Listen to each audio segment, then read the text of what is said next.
17.45 uusinta lähtö ja 5 kierrosta ajetaan. 17.45 uusinta lähtö, 5 kierrosta.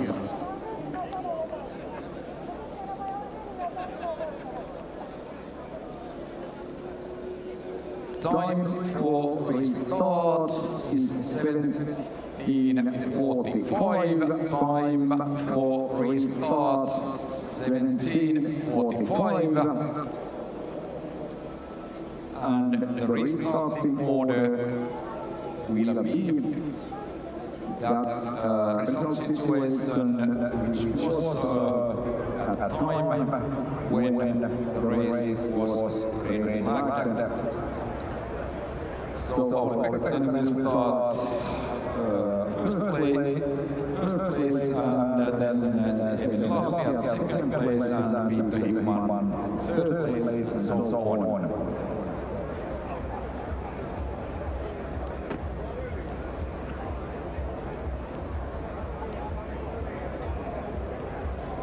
Ja tässä vaiheessa tietoa rataan märkä. Sivuvaunujen kilpailu tältä päivältä on peruttu. Sivuvaunujen kilpailu tältä päivältä on peruttu sääolosuhteiden vuoksi. Mutta tietenkin sitten meillä on vielä tuon IRC Supersportin uusinta startin jälkeen, tuon kilpailun jälkimmäisen puoliskon jälkeen.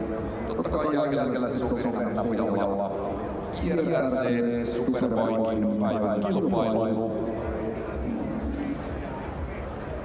Tähän sanoisin. Toivotaan, että enää ei nähdä yhtään punaista lippua tämän jäljellä olevan puolentoista kilpailun aikana.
Refueling at pit lane is allowed. Refueling at pit lane is allowed. So, riders, mechanics, if there is a problem with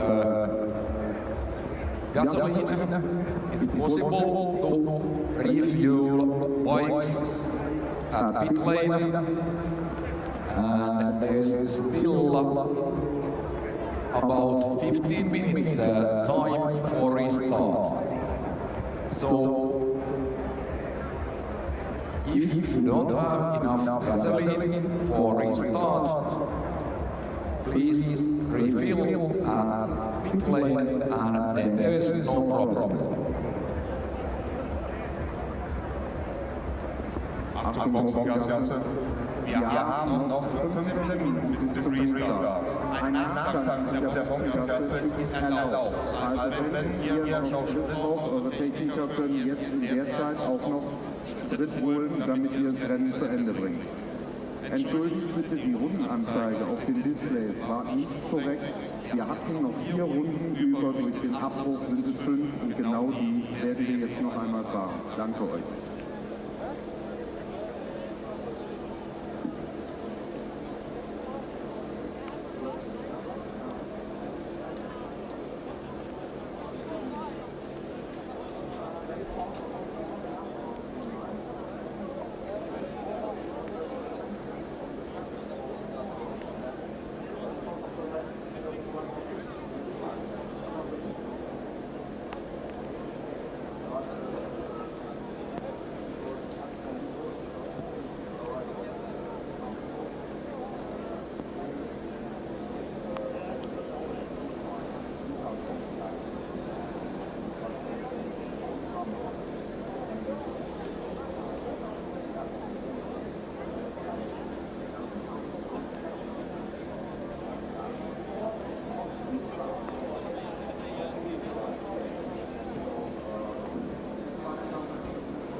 10 minuuttia aikaa tuohon uusinta starttiin.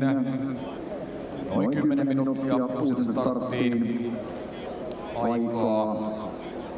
Ja todellakin tuo lähtöjärjestys on sitten se tilanne, joka oli kilpailun keskeytyshetkellä. Järjestys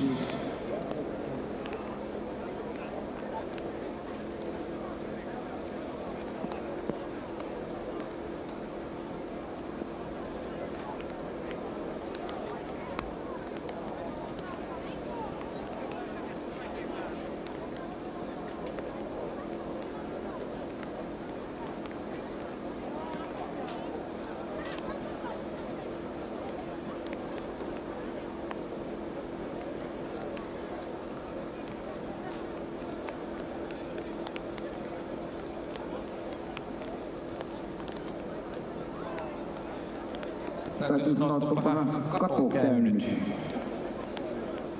Tämän hetken tiedon mukaan siellä on 25 kilpailijaa starttaamassa nyt tuon uusinta starttiin. Kun alun perinhän meillä oli listalla 32 kilpailijaa tähän IRC Supersport-päivän kisaan. Joo, me ei sitten tietysti ei huomattu tätä, että Marek selveni siitä ihan kärjestä jäi jonnekin, hän jäi sitten parin kierroksen paikkeille ja sitten tosiaan Jyri Kuosa oli kilpailijoita sitten kaatui ja muutama muukin sieltä oli jäänyt pois. Joo, Serveni toki alkoi kyllä putoamaan siellä hyvinkin nopeasti siinä alkukierroksilla tuloslistalla alaspäin, että en tiedä, oliko se sitten heti lähestulkoon alusta saakka Servenillä jotain ongelmia siellä heti ilmennyt, kun alkoi pikkuhiljaa tulokset putoamaan. Tähän menee nyt sitten sarjan kannalta vähän mielenkiintoiseksi, kun ajatellaan, että sarjakärki Johan Hamberg jostain syystä ei ollut tuossa varsinaisessa startissakaan mukana. Ja nyt sarja kakkonen Marek Serveni on myöskin ulkona tästä uusinta startista. Tämän päivän kisasta tulee sitten 0 kilpailu sekä sarjakärki Hambergille että sarja kakkoselle Marek Servenille. Joo, sarja kolmonen sitten Saksan Sebastian Frotscher. Hän nyt sitten taas pystyy sitä keräämään, lähtee nyt kasiruudusta ja pystyy vähän kaventamaan tuota eroa kärkeen. Toki siinä nyt on tiukkaa taistelua sitten Ilja Kaljuovin kanssa, jolla on vain piste vähemmän, missä sitten Kaljuov löytyy ruudusta 14, että takana kuitenkin, mutta tässä pystyy nyt Frotscher sitten vähän kaventamaan eroa tätä kärkeen. Toki siinä on paljon sitä eroa on, että siinä on kavennettavaakin. Kyllä. 3 minuutin taulua tuolla näytetään. Kello on 7.38. Ja vaihteeksi alkaa sataa vähän isompia pisaroita. Joo, mä taas katselin tuota ennustelua, mutta viitti puhukaan mitään. Se vaikutti just siltä, kun sanoit.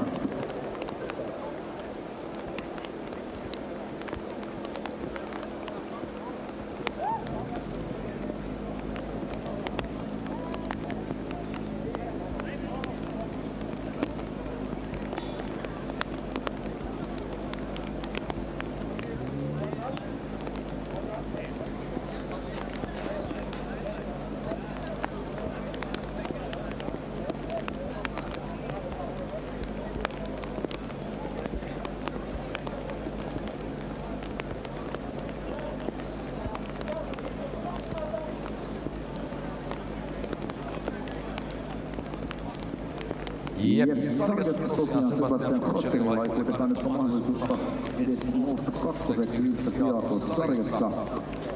Frotscherilla 46 pinnaa ja vaikka ottaisi voiton, niin nousi 9 pisteen päähän kaksospaikan Marek Servenistä sarjassa, mutta joka tapauksessa päivänselvää on se, että tuo Jon Hamberg 100 pistettä, Marek Servedin 80 pistettä olivat jo aika rajullakin karkumatkalla 2 kisaviikon lopun jälkeen, 4 kisan jälkeen, niin nyt sitten tuo herrojen huikea sarjapiste etumatka, niin se kyllä hupenee merkittävästi. Joo, usein näkee tuolla erilaisissa somepäivityksissä, että joku paikka kohteli meitä hyvin, niin nyt nämä 2 kaveria voi laittaa kyllä, että et kohdellut meitä hyvin. Imatra, et kohdellut hyvin. Ainakaan nyt tämän päivän osalta, mutta tässä nyt on vielä mahdollisuuksia sitten parantaa sijoitusta. Sitten toki huomenna parantaa tilannetta. Sitten vielä Imatran jälkeen Shimai, Porsche ja Fröberg. On radat, millä vielä sitten ajetaan, niin tämä kausi on tässä vaiheessa vasta sitten Imatran jälkeen puolessa välissä. Vuodet vielä ajamatta. Täytyy sanoa, että me jäätiin jännittävään tilanteeseen. Me jäätiin tilanteeseen, missä Pauli Pekkanen näytti painuvan maisemaa. Mutta Eemeli Lahti oli toista mieltä. Raivasi tietään ruudusta 31 ruutuun 2. Oli koko porukan nopein kuljettaja. Jatkuuko sama vai löytääkö Pekkanen sieltä lääkkeen pitää Lahden takana? Ja näin mennään sitten kierrokselle, mikäli oikein nyt tulkitsen. Tässä on niitä käänteitä ollut tässä päivässä sen verran paljon, että täytyy rehellisesti sanoa, että nyt en edes tiedä, että startataanko sitä sitten suoraan kisaan, kun tuolta kierrokselta tullaan ja mennään tuohon gridiin.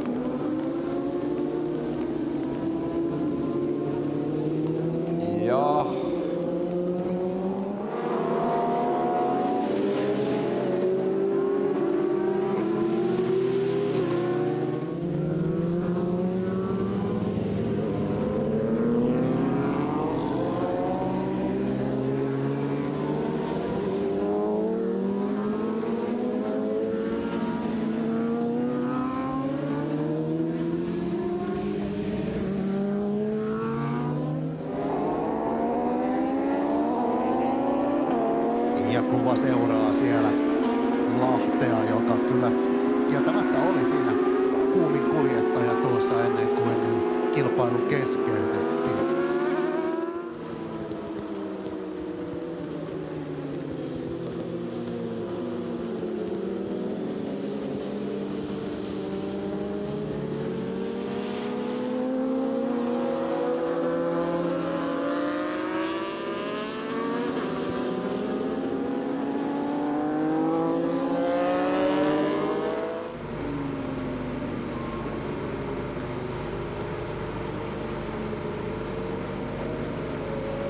Sateerupistassa taas ihan isoina pisaroina mennään sitten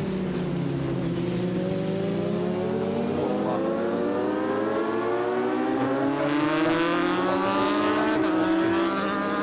Imatra CF-moottor rautatiesiltaa, Tamminen mutkaa, Joutsenon diesel-asennus suoraan ja niin edelleen, mutta hyvin hitaasti edeten tuo letka siellä etenee, kun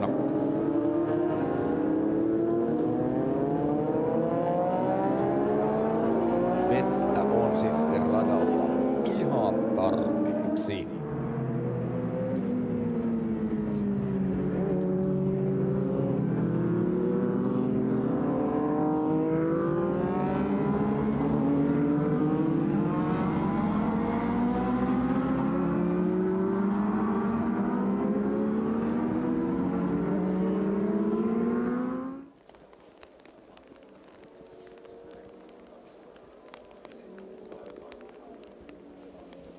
Hello again from Imatra, where the news is not as good actually. When they red flagged this race, yeah, that's it. I don't think it's going to happen.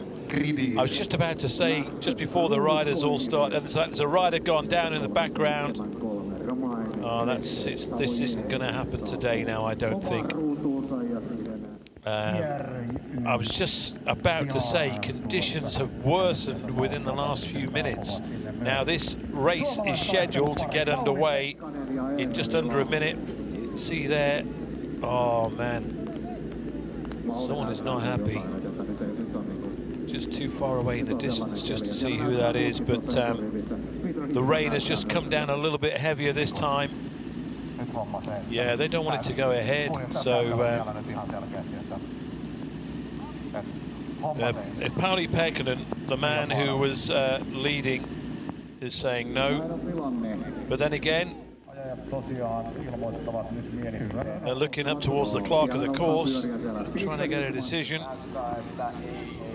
Froscher also saying, Bian is saying it's the same, they're crossing up. Now this is interesting because the grid girls have moved.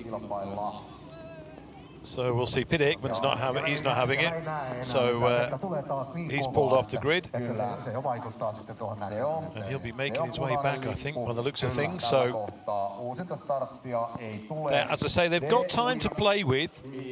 The roads have to open by 8 o'clock this evening. And bikes are now being wheeled off. It's just, if you are dropping bikes on a warm-up or a sighting lap, then yes, it does beg the question, do you want to go racing? So it does look as if the right decision has been made here. Whether it will mean a postponement, maybe it could just be, and I'm not a fay with International Road Racing Championship rules, maybe they just didn't cover enough race distance in the first attempt to justify points being awarded. What a shame. The day started so well. We started off wet, but it went dry. But this afternoon, and we were not expecting this, to be honest, to be here this long. We were waiting for it to clear up.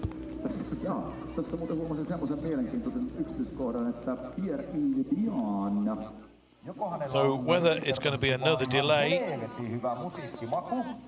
I suspect it could be some time, because the rain still is coming down. They've got the right idea.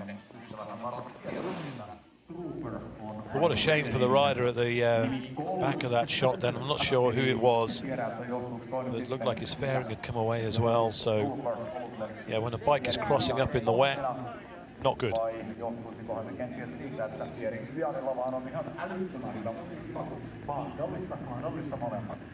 I mean, that is what it is. It's a sighting lap or a warm-up lap, whatever you want to call it. If the riders come back and say they're not happy, then what's the purpose of having a sighting lap?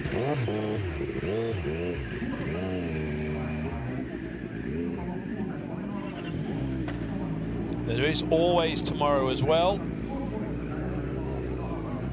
It may mean a rejigging of the well, it will mean a rejigging of the schedule, of course, but so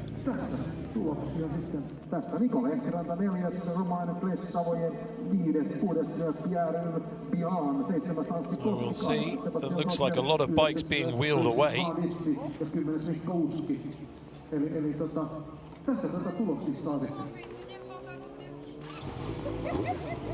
So unfortunately, I am not privy to any information from my position here in the commentary box on the start-finish. I don't have anyone close to hand who can give me the kind of information that you at home would be looking for.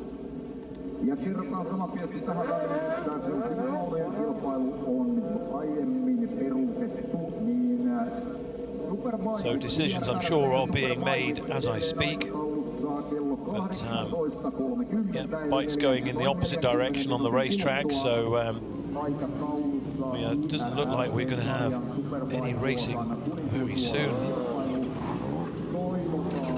Then again, having said that, the rain is eased off slightly. It's still coming down. It's not as bad as it was a few minutes ago.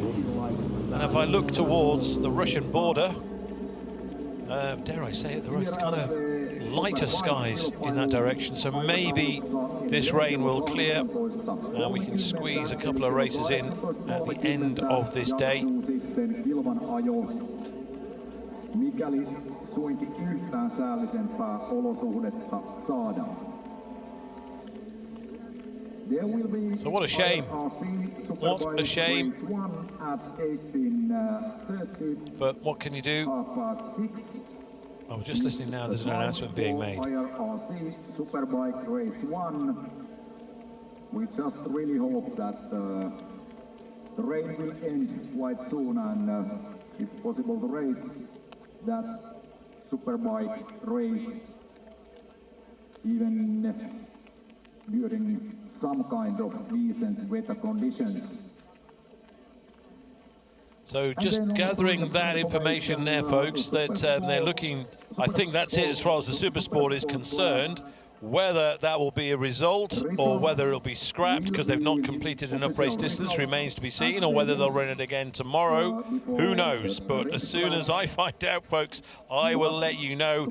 But what I did glean from the information that was being made there, and it is unofficial, just because a man on a big microphone broadcasting it around says something, it doesn't necessarily mean that it is fact. It generally is, but just in case. But he was saying that they're looking at a Superbike race start in 40 minutes time. But I've not heard from the clerk of the course or anyone else for that matter regarding a 6:30 start local time. That will be 4:30 in the UK and 5:30 in Western Europe. But yeah, so 40 minutes time, hopefully, and they're expecting the weather to improve by then. And then we'll have the first International Road Race Championship Superbike race. So with that, I would suggest keep your streams open if you can, but also keep checking social media, especially the excellent services provided on the Imatranajo social media platforms, specifically Facebook and Twitter. They will keep us informed as to what is going on as well. So that's a good way of keeping updated instead of just staring at a screen for the next 40 minutes, watching rain coming down. But certainly what we don't want you to do is miss any of the action should we get any today. And I'm holding out hope. As I say, looking into the distance from my position, it doesn't look too bad. It's certainly not as dark as it was, so maybe good weather is on the way. So for now, I'm going to take a short break. I'm going to try and stay dry and join you maybe in a cup of tea. Speak to you soon.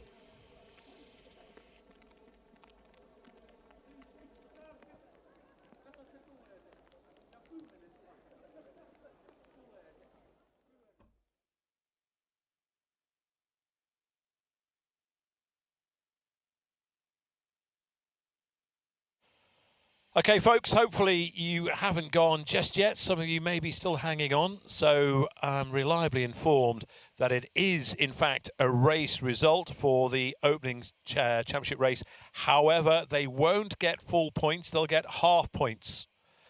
So Pauli Pekkanen, and I'm imagining Gary Johnson will be enjoying seeing his old friend and teammate in that position.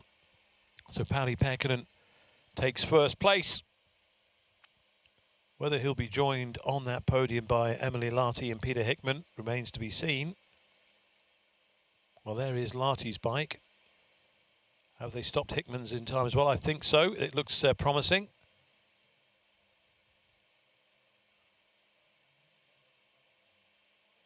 So there'll be a podium presentation of sorts, I understand. We'll wait just for confirmation of that, perhaps.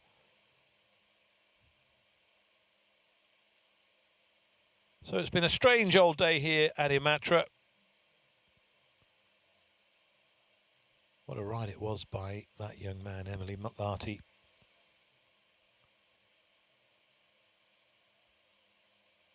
Interesting that they have the machines pointing the other way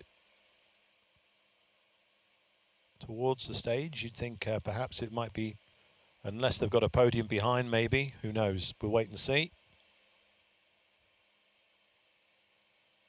Yeah, brolly's required. It is still raining here at Imatra. As I say, not as heavy as it was when they attempted to restart that Supersport race. For Pauli Pekkanen, it was a fantastic performance from him in the rain, and so too Lahti, because he really, really was coming on strong, and as I say, put in the fastest lap. And who knows, had they gone race distance, maybe these positions would have been reversed, but as it is, they didn't. This is how it finishes. If you're going to finish first you have to finish, especially if you are Finnish. You can see what I did there. And great, Peter Hickman's bike is here. And there is Peter Hickman. So I said he might be delighted to get himself on the podium. I say it's very interesting, this reverse bikes away from the camera, but and I'm guessing, because they've changed the podiums around this year, the podiums used to be on the other side of the track, and I'm guessing that they are going to go up onto that stage. So, as I say, it is all guesswork at the moment. As I say, there's been a few changes at Imatra this year. Yep, seems to be that way. Just a shame we can't really hear what Peter Hickman, Emily Lahti and Pauli Pekkanen are talking about right now, but I think the body language says it all. You can understand that. Yeah, splish splash. So I said Peter Hickman would be delighted with the podium on his first appearance at Imatra, especially in the Supersport class.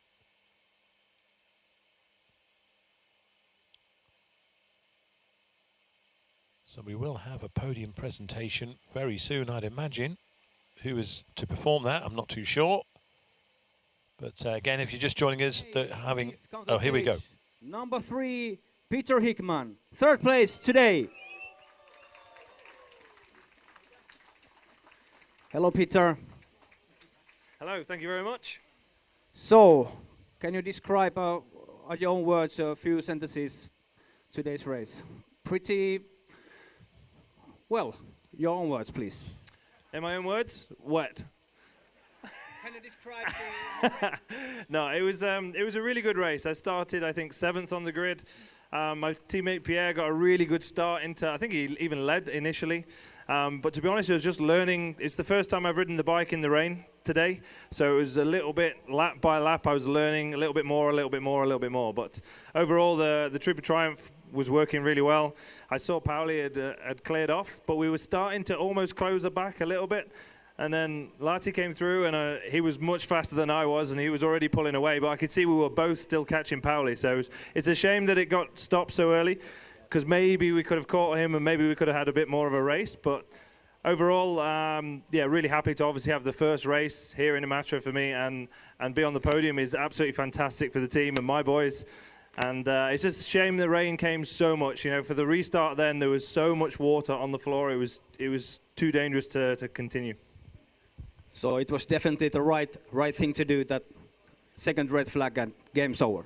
Yeah, unfortunately so. Yeah, it was just we all kind of looked at each other when we came back to the grid, and everyone was doing the same thing, the cross sign. It was just too much water. You can't control the bike when you go over the water so fast. So unfortunately, that's just the way it is. That's the way it is. Thank you so much, Peter Hickman, 3rd place today. Ja sitten tänään toiseksi sijoittunut Emeli Lahti.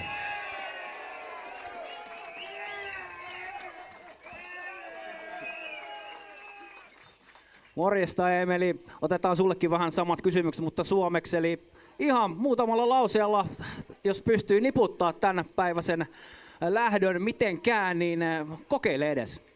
No joo, tosiaan olihan siinä tapahtuma, eli viimeisestä ruudusta lähdettiin liikkeelle, kun transponderi tippui aikajossa, niin ajattelin, että on pitkä matka, mutta onneksi oli hyvä startti ja hyvä eka kiekka ja heti löytyi vauhti sieltä ja sai jätkiä sitten selkä selältä kiinni ja vähän harmittaa, että se kisa loppui kesken, mutta aina tää ei mene silleen kun suunnitellaan, niin kuin ei mennyt se aikaa jokaan, mutta ei voi olla kuin ihan supertyytyväinen.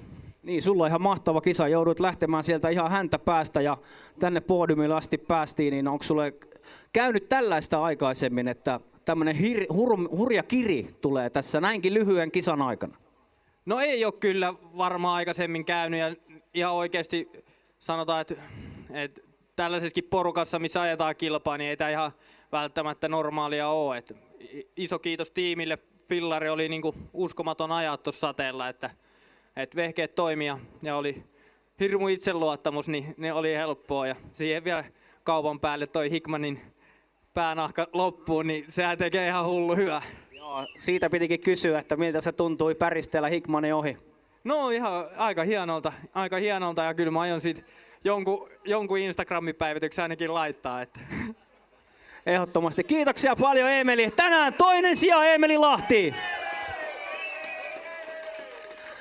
Ja lähdön voittaja Pauli Pekkanen.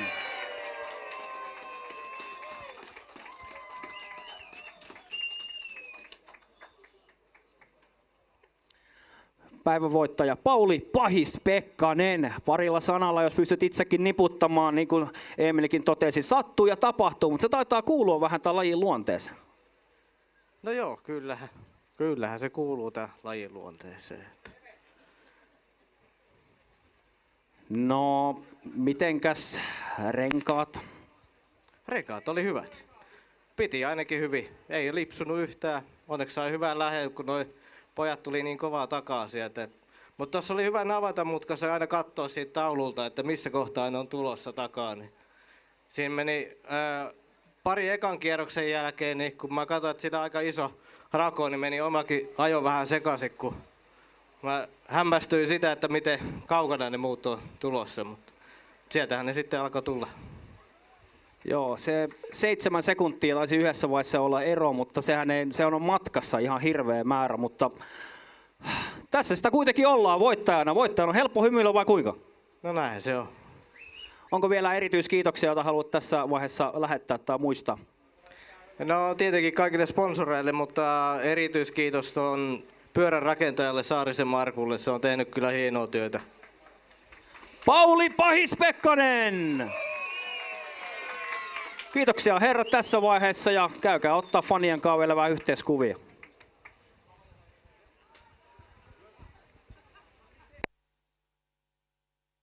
So that concludes the podium ceremony for the first race here at Imatra.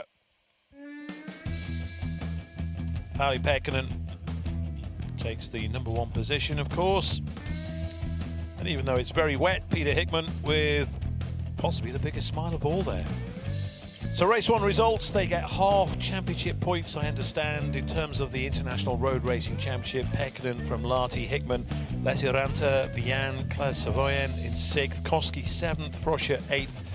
Rhys Hardesty with a strong 9th place ahead of Uski, Forrest Dunn in 11th, Poncini 12th, Continent 13, Kallio in 14th and Viperi in 15th.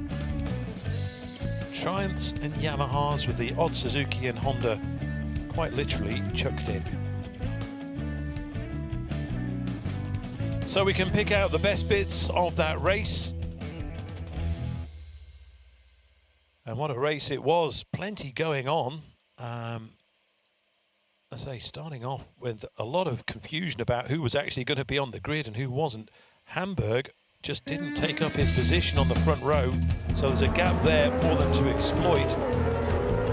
But going into the first turn, it was Bian, the Frenchman, who led just from Pauli Pekkanen. However, Pekkanen then made his way through. They took Chevenia with him, the Czech Republic rider, into second place. Hickman was down in about 6th place. However, he then started moving up the order, as had Klas Savoyen as well. Hickman then went past Letirante to go into 3rd position.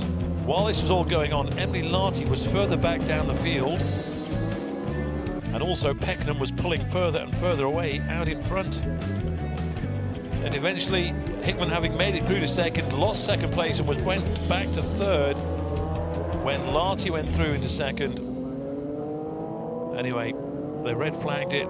They then tried to restart it again over 5 laps, but however, conditions on the sighting lap were just too poor, and especially with one rider losing the front end. And when Pauli Pekkanen says game over, you have to listen to the man. So that was that. So we had a race result from the opening stint. As I say, half championship points will be awarded. but we still hopefully will have, but it is still raining at Imatra, I have to say. It's just persistent, but it's not heavy, but it is persistent. But we have on the schedule in around 25 minutes time is supposedly, and I say supposedly, the first superbike race of the International Road Racing Championship here at this round at Imatra. That is on the schedule for 6:30. That's how it is at the moment. If it remains, who knows? But at the moment, it is a 6:30 start here local time. So that's 4:30 in the UK, 5:30 in France and Germany and Spain, etc.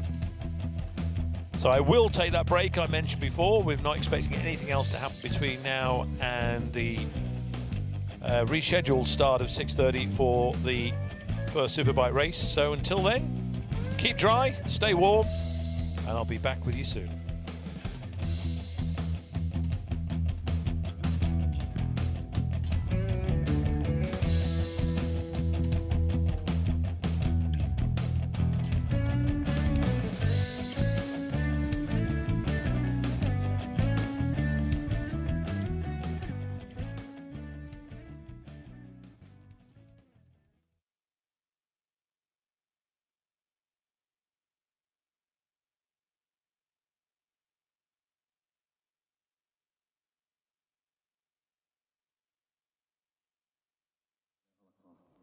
Laatua.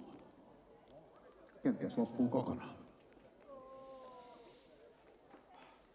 Ja nyt sitten tehdään yhdessä sellainen pikkupäätös, että huomenna ei enää saada. No niin, nyt täällä tehdään jo aaltojakin sen suhteen, että huomenna ei saada. Jo, no niin, tää menee just näin. Näin tää pitääkin mennä. Että tässä nää huiskuttaa tämän sateen täältä tonne jonnekin huus pois. Näin se homma toimii, että saadaan pian nautiskella sitten. Ei kuivasta kisasta, mutta kuivankelin kisasta. Joo, mitäs meillä oli? 18.30. IRC Superbike, kuninkuusluokka, noin 25 minuutin kuluttua.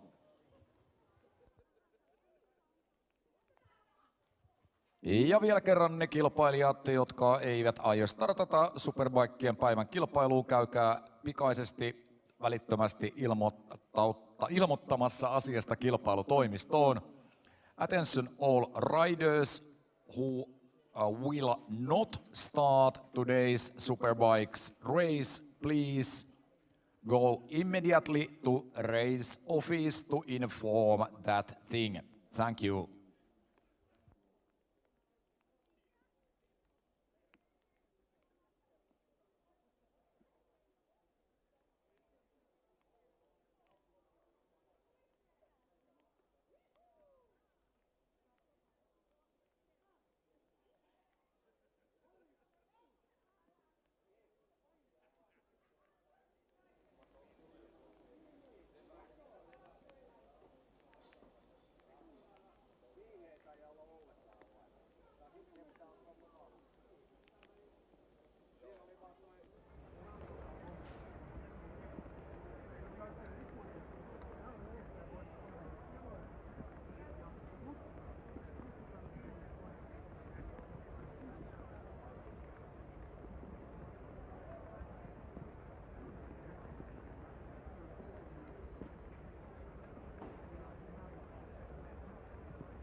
Yeah, for classics, retros, and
Yksi kappale punaisia lompakoita on kadonnut. Eli punainen nahkalompakko on kadonnut jonnekin sinne varikon ympäristöön. Mikäli se löytyy, niin palautatko tuonne löytötavarapisteeseen. Ja löytötavarapiste on urheilukentän huoltorakennuksella. Eli punaisen nahkalompakon löytäjä, oletko ystävällinen ja palautat sen löytötavarapisteeseen urheilukentän huoltorakennukselle. Kiitos rehellisyydestäsi.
Ja nyt viimeisin tieto kertoo, että otetaan vielä 15 minuuttia lisäaikaa.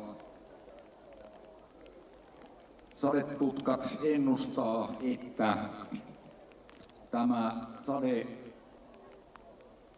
ensin saattaa vielä hiukan tässä meitä häiritä, mutta olisi menossa ohi, joten lykkäämme 15 minuutilla Superbiken starttiaikataulua, eli 18.45 uusi aika. Attention everyone. We will take 15 minutes delay to Superbike start because of the rain. 15 minutes delay, so the new starting time is 18:45. New starting time for Superbike is 18:45.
Otetaanpa kertauksena sitten se, että nyt kilpailun johdon päätöksellä on otettu vielä 15 minuuttia lisäaikaa. Nyt sade on selkeästi harventunut ja sen pitäisi olla pikkuhiljaa päättymässä tuon sateen. Eli 18.45, 15 minuutin vielä lisälykkäyksen jälkeen. Meillä on IRC Superbike startti ohjelmassa. Once again, new starting time for Superbike Race 1 is 18:45. 18:45 is the new starting time. Rain at the moment is hopefully about to end, at least according to radar. The rain is ending quite at the moment, so we will start to Superbike Race 1 at 18:45. Ja täytyy sanoa kyllä tässä vaiheessa kiitoksia kaikille. Kiitoksia ihan jokaiselle. Olemme olleet erittäin kärsivällisiä ja olemme jaksaneet tämän sateesta huolimatta. Toivottavasti odotus palkitaan hienolla kilpailulla, näin uskomme. 10 minuuttia vielä, sitten päästetään Superbikit radalle.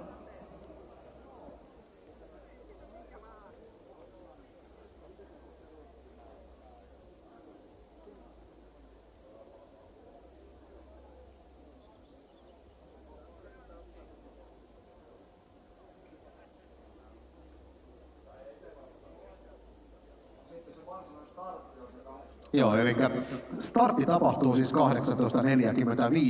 Pian pyörät tulevat sieltä tänne ja lähtevät tutustumiskierrokselle ja sen jälkeen sitten asettuvat gridiin, warm-up-kierros ja sitten mennään kello 18.45. 10 minuutin kuluttua tuo startti tapahtuu.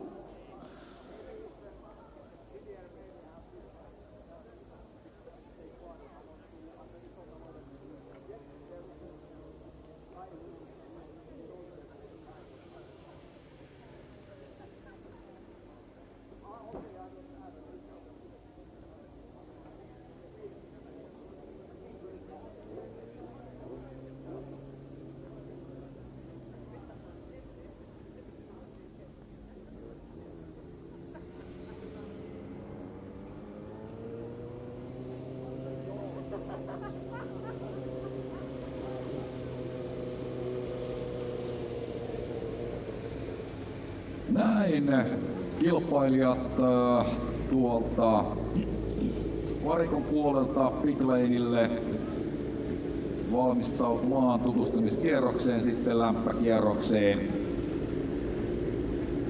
Ja tää tuli kyllä nyt, jos tässä jotain positiivista voi päivän säästä sanoa, niin kun tilauksesta ainakin tässä Vuoksen suoran maaliviivan kohdalla juuri sillä hetkellä, kun ekat kilpailijat ilmestyvät varikolta kohti pitlanea, viimeiset sadepisarat juuri tipahtelevat ja nyt näyttäisi sateettomalta.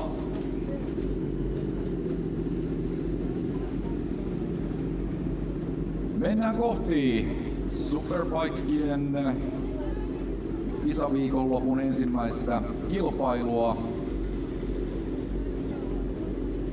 Onhan ollut varsin mielenkiintoinen päivä. On tässä tapahtunut, että sanotaanko, että siellä harjoitukset saatiin mennä ihan hyvissä olosuhteissa ja sitten kun aikaa jo alkoivat, niin sittenhän nämä tapahtumatkin siinä samalla käynnistyivät. Että kyllä tässä värikäs päivä on ollut. Ja jos on ainakin jollain ollut tänään töitä, niin kilpailun tuomaristolla, johdolla, sihteeristöllä, siellä on sitten sorvattu asioita, tehty päätöksiä ja tehty uusia aikatauluja. Todella hurja tuo todella hurja työpäivä on ollut kyllä toimitsijoillakin takanaan kaikilla.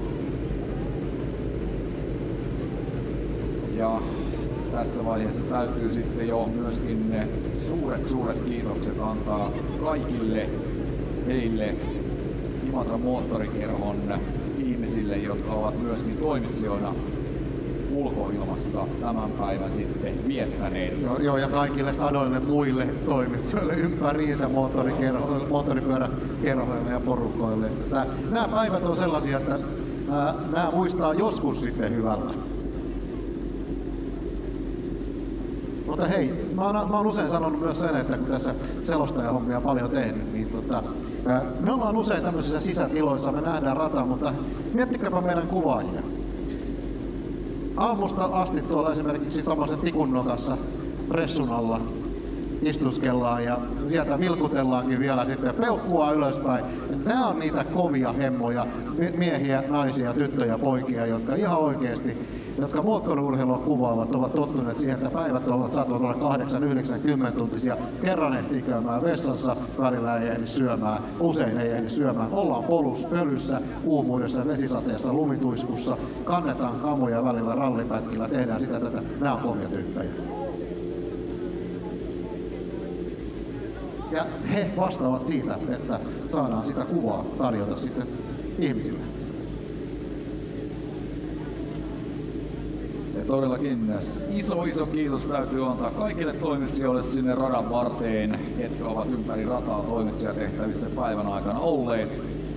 Päivä on venynyt tolkuttoman, kohtuuttomankin pitkäksi, mutta kyllä nyt on tässä vaiheessa sanottava ainakin se, että kyllä jokainen tapahtumiin osallistunut on kaikkensa antanut sille, että päästään edes ne kilpailut, jotka on mahdollista viedä läpi, todellakin toteuttamaan.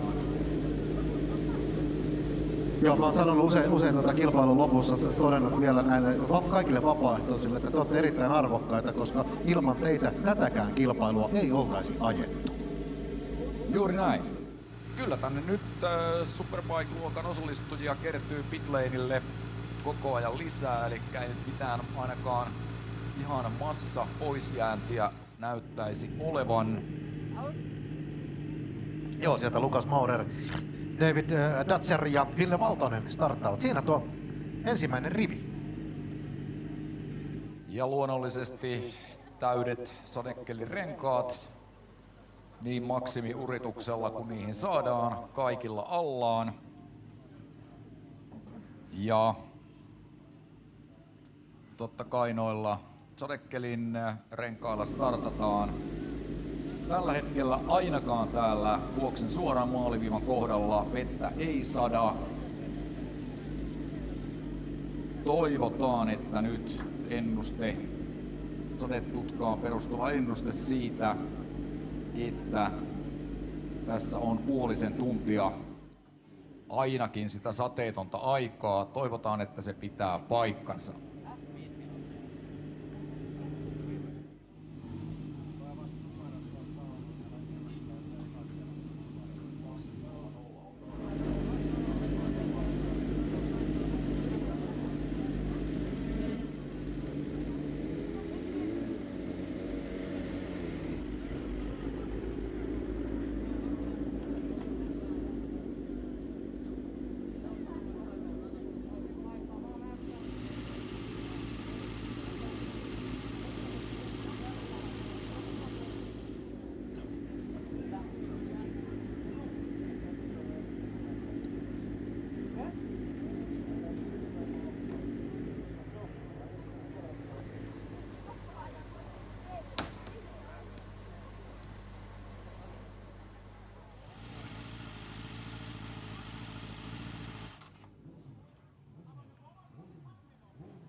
Lukas Maurer, David Datser, Ville Valtonen eturivistä. Seuraava rivi sitten Erno Kostamo, Joy Den Besten, Markus Kaasson rivistä, tai tuosta ruudusta 6. Sitten edelleen seuraavaan riviin 3, ruutuun 7, 32 numerolla Luca Gottardi, italialainen, viereltään sitten numero 8 Peter Hickman, joka tuossa jo edellisessä sitten hello again from Imatra. oli kovassa verossa ja a little bit surprised to be saying that. I didn't think we'd be having any more action today given the amount of water that's poured down onto the Imatra circuit this afternoon.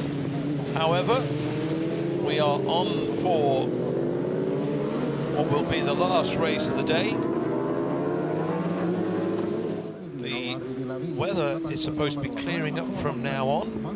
It's not rained at all. I've just nipped outside and there's no rain in the air, although it is still very wet around the track. So they're on a formation lap.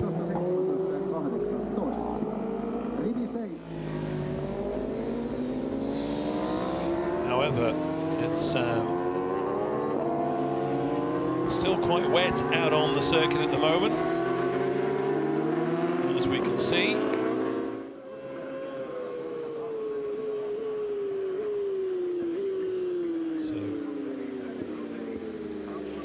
Looking around, and that's Emily Larty, 22, deciding to go straight on at the chicane. This is how they will line up. Mora, Datsa and Valtonen on row 1. Kostamo, he's the one to watch out for on bike 38. He's on row 2. Den Bessen, Carlson, Gottardi, Hickman and Schwimbeck on row 3. Larty, Hoff and Hoffman on row 4. McCormack, Collin and Blomhard on row number 5. Then you got Palaranta, Muller, Nijmenen on row 6. Just off the screen at the moment. But as you can see, conditions much improved, still far from perfect, but much improved on what we experienced in the aborted, restarted Supersport class race of the International Road Race Championship. You can see there a few puddles here and there. As I say, the rain has stopped, but it will be wet throughout the duration of these 10 laps, you would imagine. So Costomo, even though he's on row 2, you would have to say he will start as favourite. But we saw how good Lahti was in the wet on the 600. So certainly Lahti will be one to watch out for, even though he is on row number 4. There he is, bike 22. So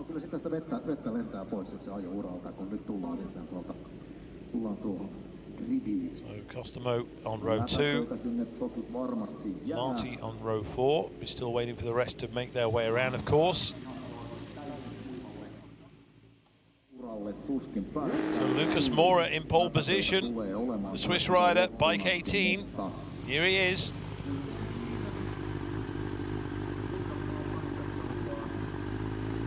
So all positive from him. Alongside him will be David Datzer, certainly one to look out for today. And also Valtonen, who went so strongly as well throughout qualifying, completing the front row. Joey Den Besten and the Swede Marcus Karlsson making up row 2. There is Datzer, sorry, 55. And then Valtonen on bike 13.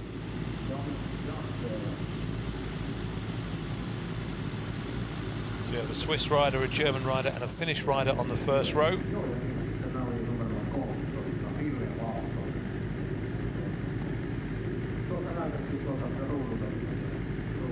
So we're getting closer to the start then, folks. It seems like the bikes are on the grid and we're all ready to go. We just got to wait for that green flag to be waved at the rear.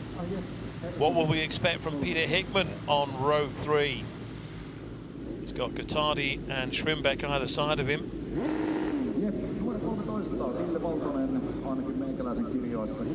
So we're good to go by the looks of things. Get ready, watch the lights. Here we go, folks, 10 laps.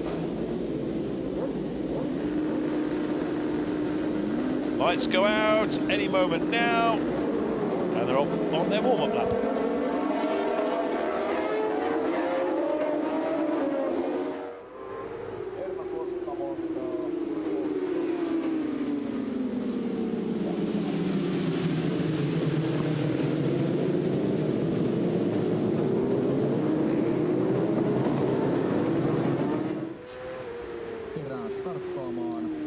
See the amount of surface water that's being chucked up. Everyone getting a good visor full of spray.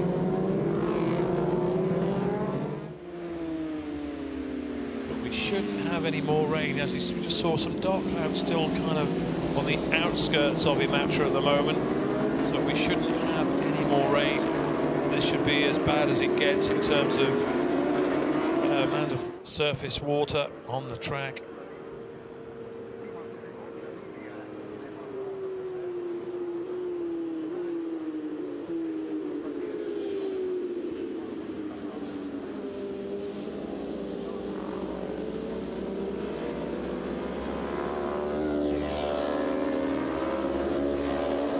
As you'd expect, really, with any superbike race nowadays, it's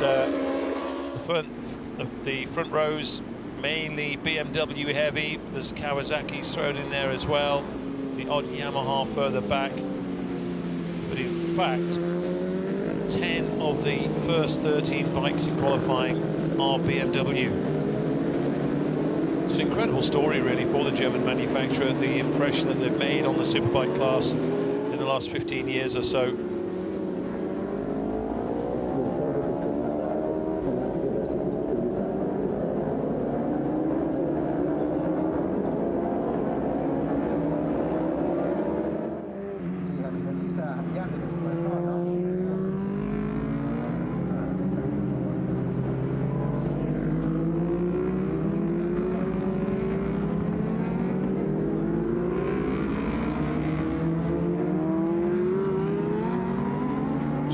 contingent there. Brian McCormack and Irish Brian McCormack and Forrest Dunn. Tuossa lähtöjärjestyksessähän oli tasan 30 kilpailijaa. So it looks like we are on for a race start then this time. Ohitti kaikki edellä olleet.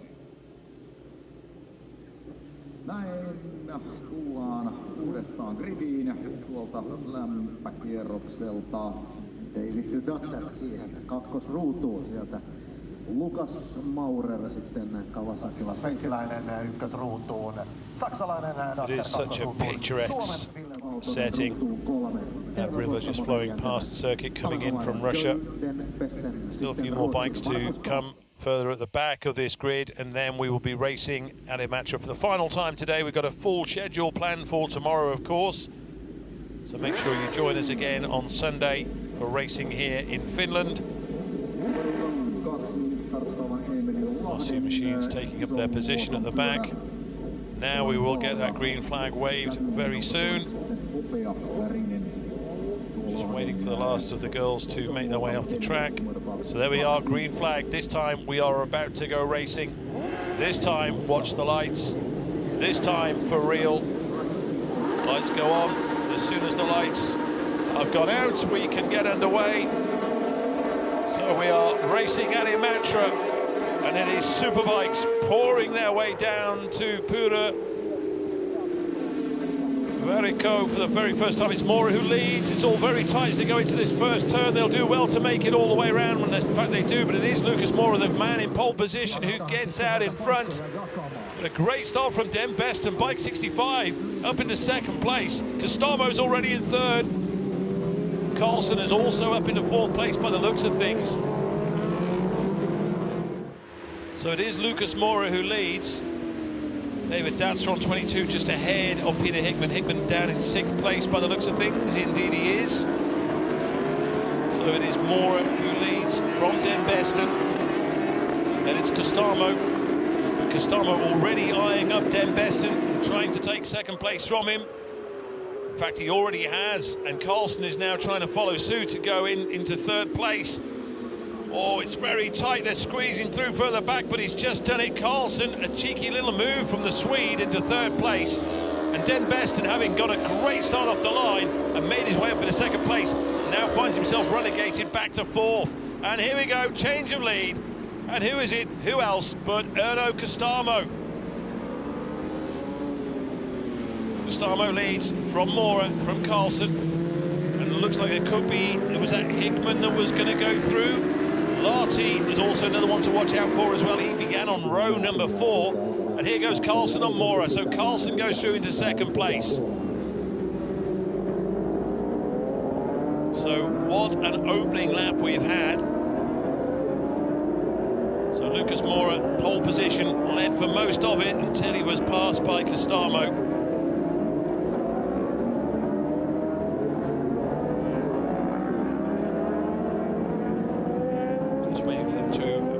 Coming back out onto the track, and it is the Finn who leads from the Swede, with the Swiss in third place, the German in fourth. Is that a British rider coming through into fifth place? Indeed it could well be. Hickman just pulling out from behind Den Besten.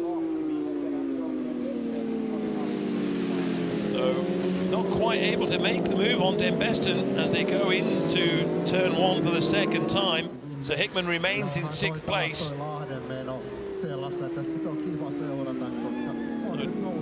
A mix, 6 different nationalities in the top 6 places. But it is much to the delight of the home fans. It's the Finn who leads.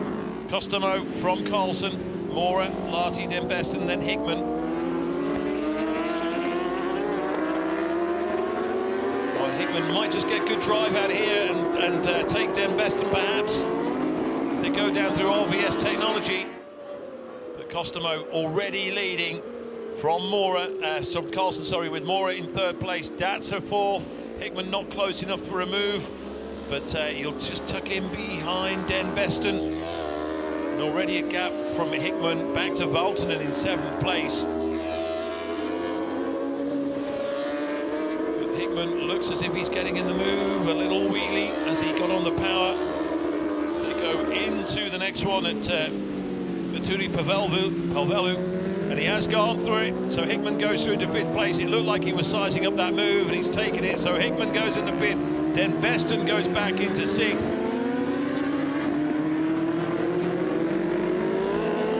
What a start though from Larty again. Absolutely incredible. There he's on bike 22.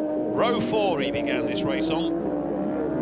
So we have our wet weather experts, of course. There's Valtonen leading this little group, bike 13. Gatardi, Schwimberg, and Datzer has gone backwards really. Poor old David Datzer was on the front row.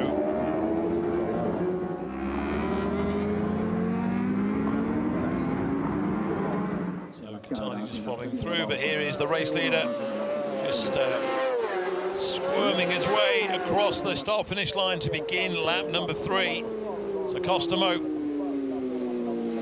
into Puravarico, across the famous railway line.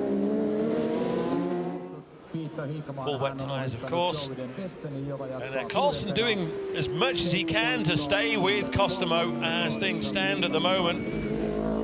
But almost 2 seconds the gap between 1st and 2nd place. Lucas Mora also in the picture, still in 3rd place. But as I said at the start of this race, this guy, even though he was on row 2 as the starter's favourite, knows this place at speed.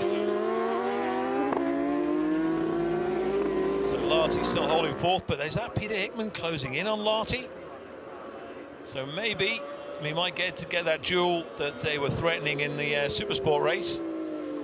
There is Hickman right on the back of Larty now, and he's going the long way round. But he's not close enough to make a move just yet. And Besten just struggling to stay in touch in 6th place. But it's Hickman on the Superbike, well, I should say the Super Stock bike in the Superbike class. Having taken a podium, he'd like to take another one again today, of course. So he is right up behind Larty this time. He needs to get past, if he's going to think anything about a podium, he's got to get past Larty sooner rather than later. Because as things stand, you can see Mora has already gone through, and they're losing touch with the front 3. So either Hickman wants Larty to drag them along, or Hickman wants Larty to get out of the way so he can make his way through and start challenging for another podium. It will be a big ask, of course. Still quite a few laps to go, though.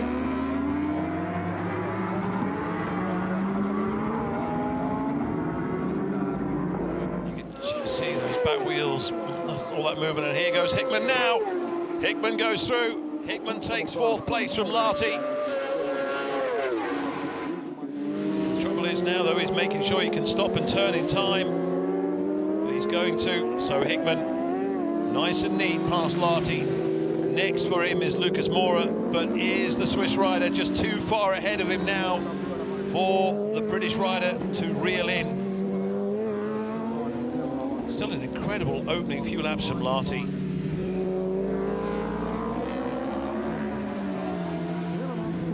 They shared the podium together in the Supersport class, but this man, Erno Costamo,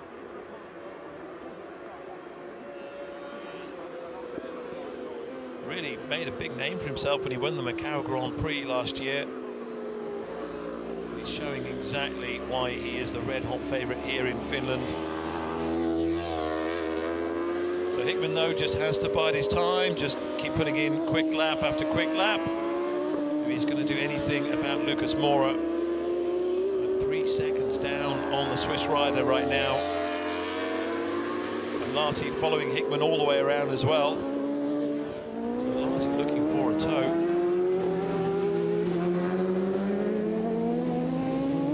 And you can see it isn't raining, so it is still wet, and it's going to remain wet for the rest of this race.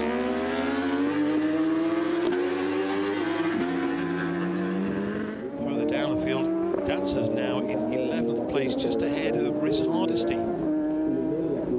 So David Datzer, who went so well last year in the sunshine at Imatra, took some stunning results However, it's not happening for him in the wet in Finland this time around.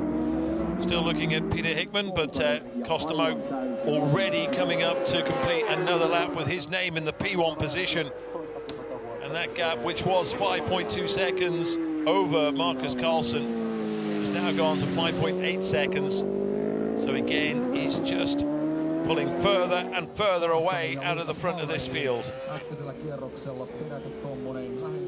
But as you can see, conditions far from ideal. Certainly, we see a lot of movement on the machines as they make their way around this circuit, and nothing is given. Anything can happen between now and the checkered flag, especially as we saw in the first Supersport race, of course, which didn't go the full distance. So there's Carlsen still in a strong second place. Mora goes through. Kostomo already has made his way through Solfiu and is now making his way around Truki Palvelu.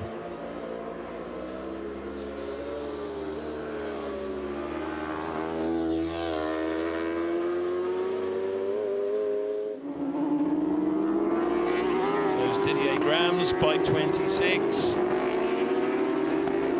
So just inside the top 12 for him at the moment. So he's made his way past both Hoff and Hardesty. There's Valtonen with Muller and Schwimbeck just behind him. And Datsa has just taken 10th place away from Guittardi. There is Grams in 12th.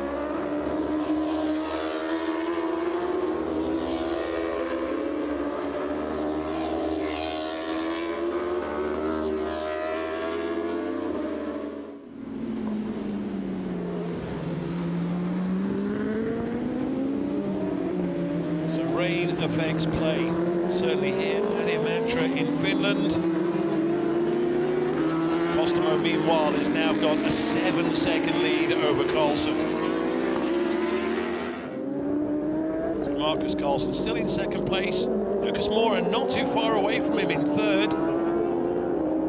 Kostomo, meanwhile, has crossed the line, is already on his next lap.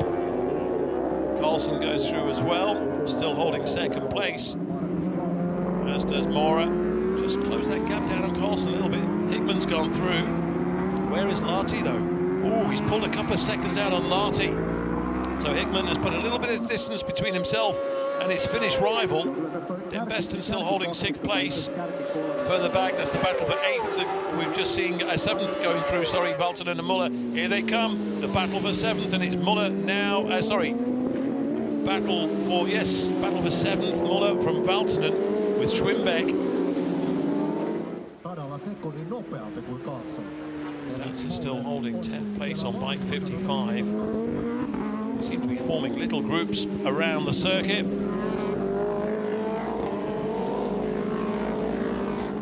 Boris Dunn crosses the line, still in 17th place. But Muller just pulling away from Valtonen and Schwimbeck as well. Oh, again sitting up.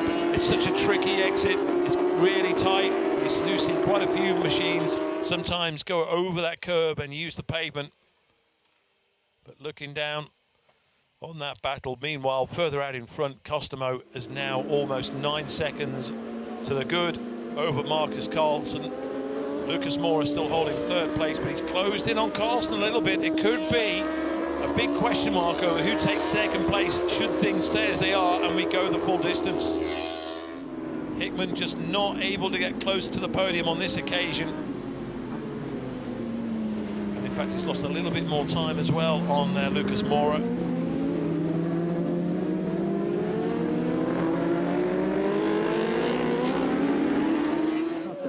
Kostomo across the line. So is it going to be more than 10 seconds this time for Kostomo? Yes, it is, 10.4. So fastest laps of the race going to this man. He's put in a 2:04.0. Meanwhile, it's quite incredible, really, that Carlsen in 2nd place. His fastest is a 2:06.4.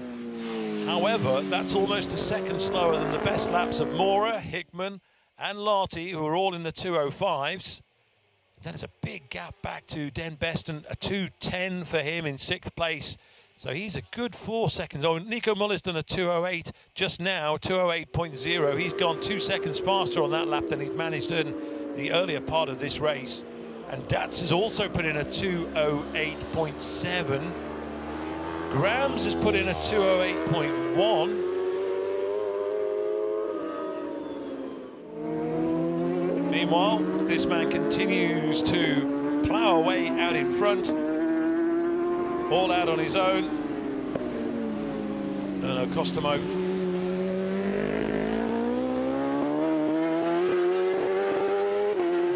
turning point, he just keeps pulling out an even bigger advantage over Marcus Carlsen in second place. Lucas Mora still in third. Hickman, though, has closed that gap down a little bit. If he can maintain that, take around a second or so a lap out of Mora, maybe he can start thinking about challenging for that third spot on the podium.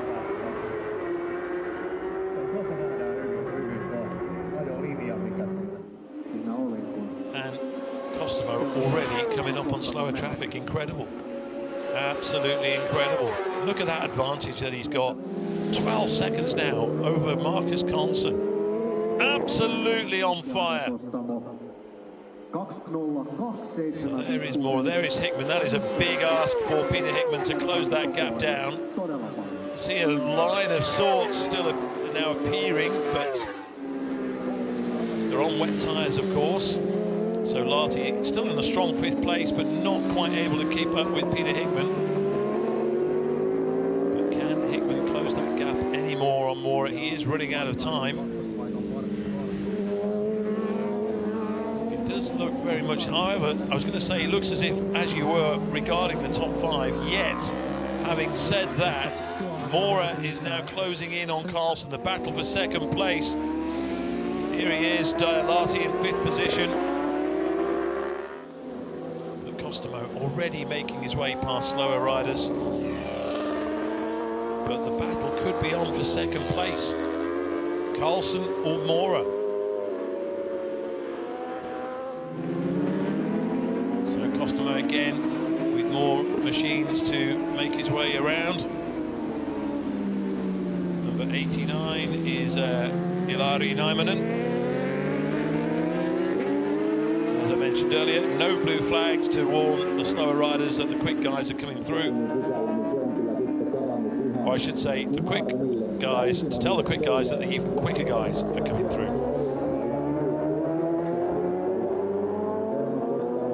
So Costomo coming through.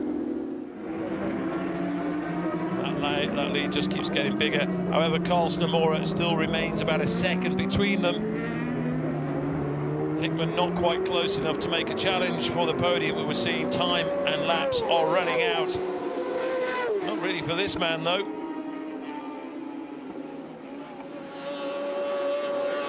There's a reason why, when you arrive at the circuit, all the merchandise and everything that's around as you come in, it's all number 38 Costomo. Because that's the t-shirt to be seen in when you are in Imatra. So Costomo from Carlsen, but Mora, though, just half a second between them now in the battle for second place. Bikes 36 and 18. Just looking a bit further back, Den Besten and Muller. Muller has really reeled in Den Besten, so there's a big question mark over who's going to take 6th. But just trying to keep an eye as well on what's happening for the battle for second place. Because Carlsen and Mora, there's practically nothing between them. This could be Muller taking a move. In fact, it is. So Muller goes through on Den Besten. And Larty has passed Hickman for 4th. So Larty has passed Hickman. So just all I can imagine, because Hickman had a little bit of road between him and the Finnish rival. However, maybe a little mistake from Peter Hickman on his debut here at Imatra has allowed Larty to go through into 4th place. So I was questioning whether Hickman could maybe grab a podium position. It's now whether he can reclaim 4th place. It's still tied between Carlsen and Muller for second. Costomo still maintaining that 12-second advantage. This is still the battle for 6th place that we're looking back on. Muller, Den Besten, Valtonen, and Graham's right behind him as well. But we are edging nearer towards checkered flag time. Some more of the riders further back, but here is the race leader right in amongst them. So here comes Costomo again, making his way through. So one more lap to go for Erno Costomo.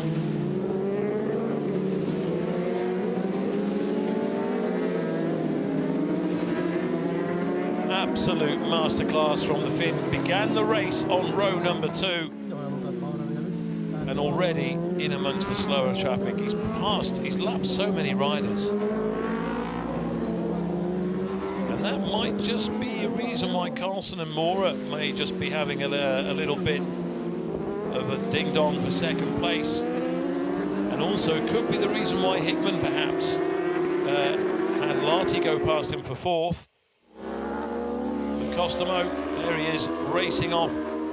Just see how much top-end speed he has compared to the other guys on the track. So for the very last time, he's out of Solfiu and into Truki Palvelu. And then coming up next is Vaturi Palvelu. And it is going to be another win for Erno Costomo here at Imatra, this time in the wet. Last year was in the blazing hot sunshine. Oh, and Larty's now threatening to take 3rd place. Oh no, there's a rider down. But it is off the racing line. However, there's a little bit of debris there. But Costomo will take the checkered flag. Who will take 3rd place? Larty's gone 2nd. Larty's gone 2nd, so Carlson, was that Carlson? Carlson? It could well have been Carlson. So Larty, who was 5th place for so long, up into 2nd place, Mora just behind in 3rd. But here comes Erno Costomo. He's going to take the win. The Finnish fans who are here, delighted. There goes the leg, there goes the checkered flag. It's victory for Erno Costomo, and it will be a surprise 2nd place for this man, or who will it be? Mora. Here they come now. Mora's coming out of the slipstream. No, he shakes the head. It's too late. Mora has to settle for 3rd place. So Larty from Mora. It should be Peter Hickman in 4th position. I'm just wondering there, Hickman does cross the line in 4th, but I'm just wondering, it must have been Marcus Carlson, who we saw in trouble at Truki Palvelu. And Carlson, who for so long was in 2nd place, ends up with a DNF next to his name. But Erno Costomo takes the win. What a strong performance that was from the Finn. That's why he's Finland's #1 road racer. And he'll take some stopping tomorrow, of course, in all of the Superbike races that we have in the schedule. Thanking the marshals for their time, especially having to stand out in the wet when we were waiting for racing to resume. It's going to be a packed program tomorrow, of course, so make sure you join us again here live from Imatra. Whether it was Carlson remains to be seen, but the good thing was, whoever it was, they were on their feet. So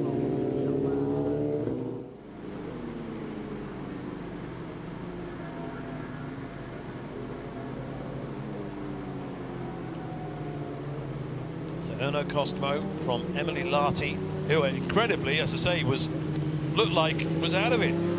The 5th place. However, made his way past Peter Hickman again, having lost the position on the road to Peter Hickman in the 1st place, but Larty then managed, I don't know exactly what happened between Mora and Carlson. They were pretty much going round together in their battle for 2nd place. There's number 88, Forrest Dunn. He takes a 16th position, but well, if there was anything, Lucas Mora is giving Carlson a ride back. But while that's happening, further down the road, Costamo. Everyone that's bought a t-shirt and is wearing one, cheering their hero, and he's waving back in appreciation.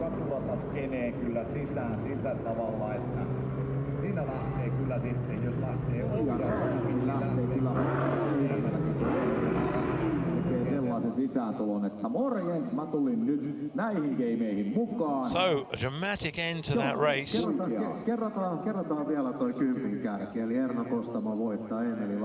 Erno Costamo kept himself out of trouble, kept that lead healthy at the front, 13.3 seconds at the end. He takes the win from Lati, so a finish 1-2 of course.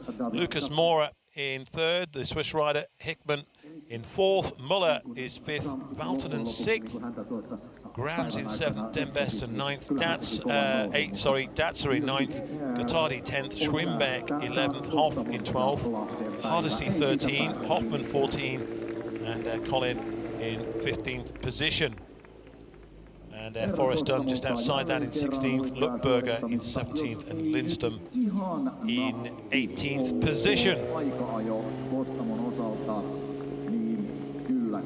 Three manufacturers on the podium though, BMW on the top step, Yamaha and Kawasaki second and third respectively. And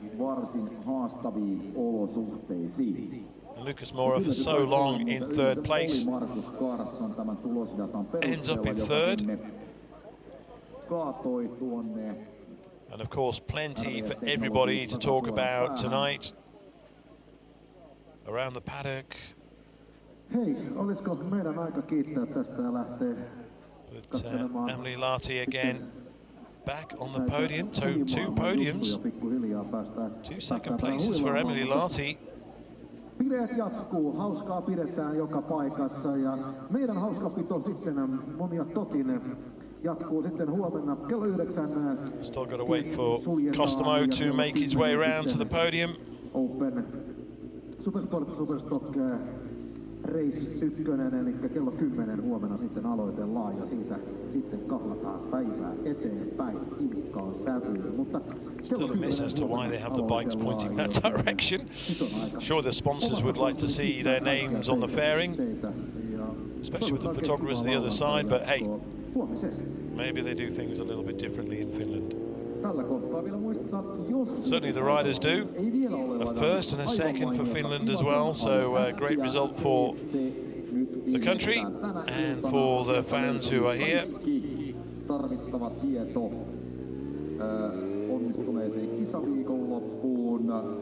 Ei muuta kuin palataan huomenna kello 10 kilpailujen merkeissä. Still waiting for Costamo to make his way here for the podium presentation, and Lucas Mora, of course.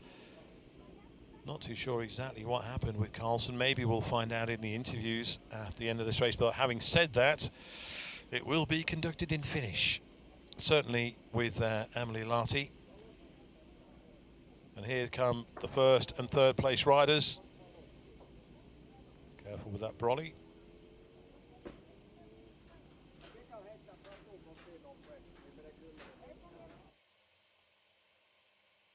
So Erno Costamo, a race winner yet again at Imatra.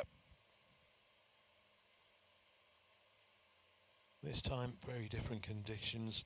Now that's better. Lucas Mora's got the idea. Get the bike pointing the right way. That's it. Well done. And Costamo as well.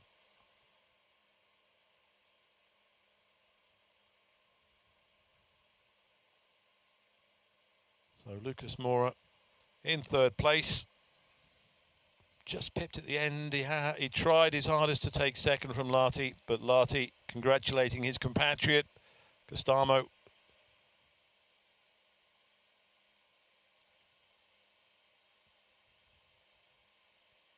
So Erno Costamo, it will be his picture that will be in the sports pages of the local papers tomorrow, and also across social media this evening.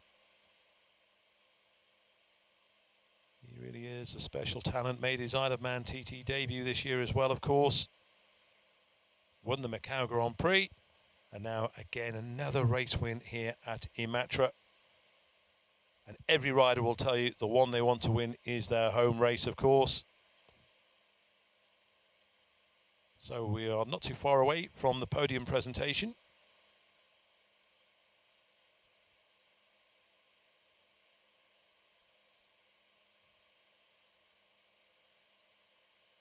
Looks as if we are almost ready to go.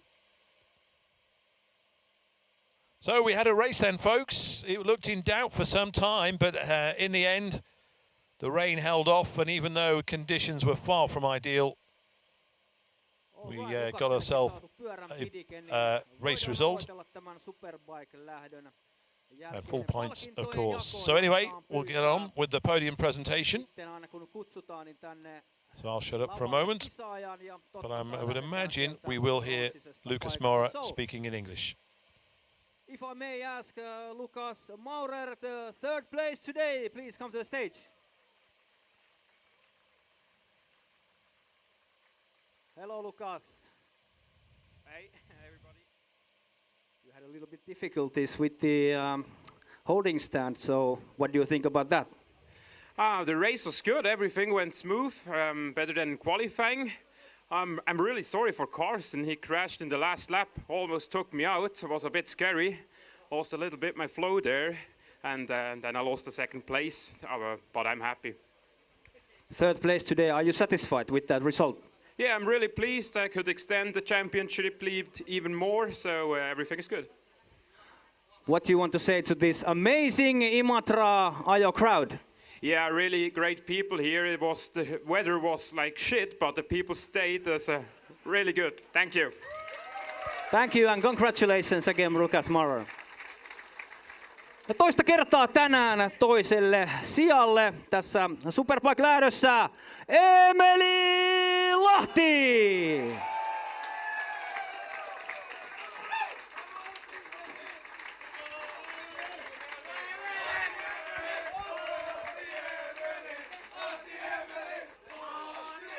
Ai että, sulla on omat chanttäjätkin tälle paikalle saapunut. Jos ei muuta, niin äänekkäimmät fanit.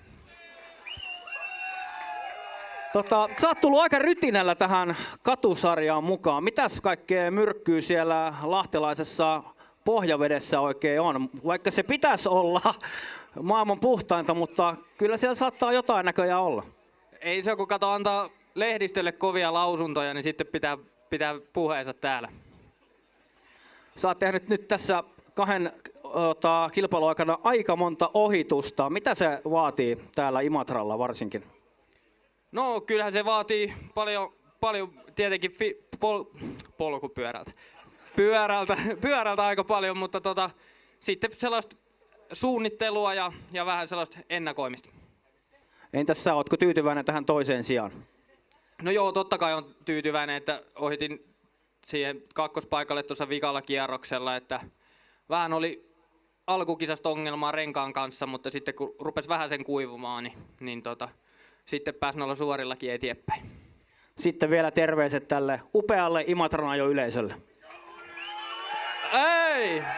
Mahtavaa, että olette täällä ja kiva kuulla kannustusta ja toivottavasti olette täällä kaikki huomennakin. Ja kiva, että olette jaksanut näinkin pitkään iltaa asti odottaa täällä ja ei muuta kuin hanat auki. Toinen sija, Emeli Lahti! Ja Superbike-lähdön voittaja, Imatran moottorikerhoa edustava Erno Kostamo!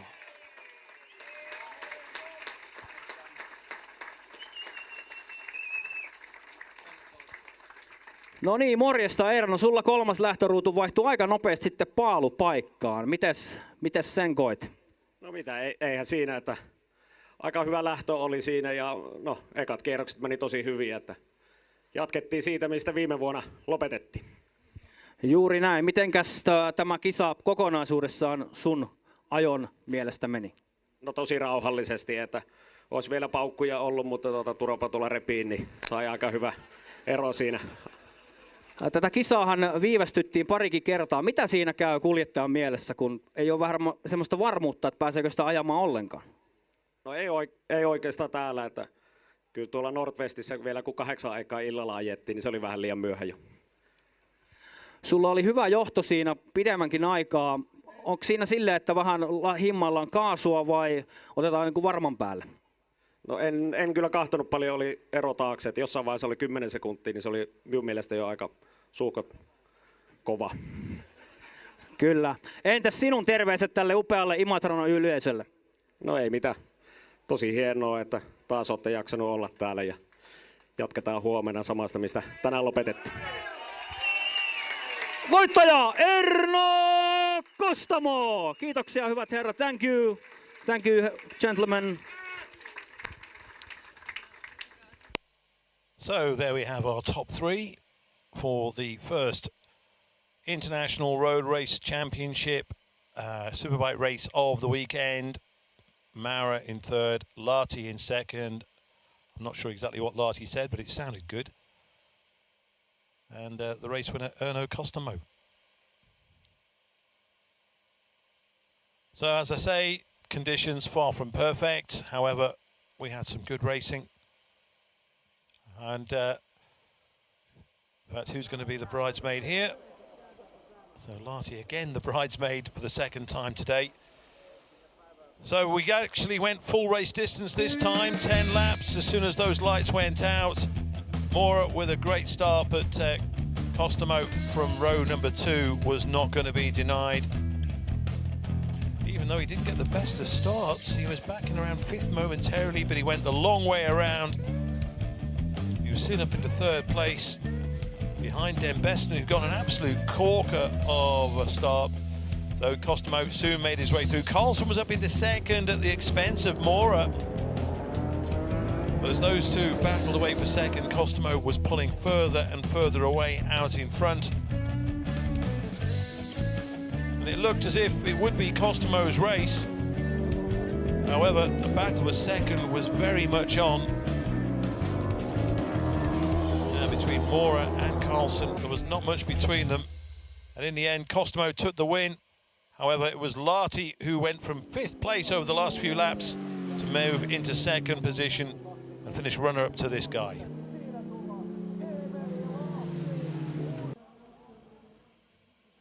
So Kostamo with the race win. Absolutely delighted. And the great thing is we get to do it all over again tomorrow, hopefully though in the dry. So Kostamo takes the win, Lahti in 2nd, Mora, who was 3rd for so long behind Carlson, eventually having to settle for 3rd as well. So Kostamo, can anyone stop him tomorrow? Make sure you join us then. So that wraps up the racing for today at Imatra. Unfortunately, we didn't have the best of weather. But we did have some racing though. We've got plenty of racing still to come, so make sure you join us again here live from Imatra in Finland. There's also qualifying to sort out for the sidecars and the retro classic superbikes and the GP250s, plus more superbike and supersport racing to come. But for now, it's been a great day of sorts. I say the weather's not played to the script. However, it has been a good day's racing. And we've got plenty more to come tomorrow. Thank you so much for your company. I hope you can make sure you can join us again tomorrow. But until then, it's bye-bye for now.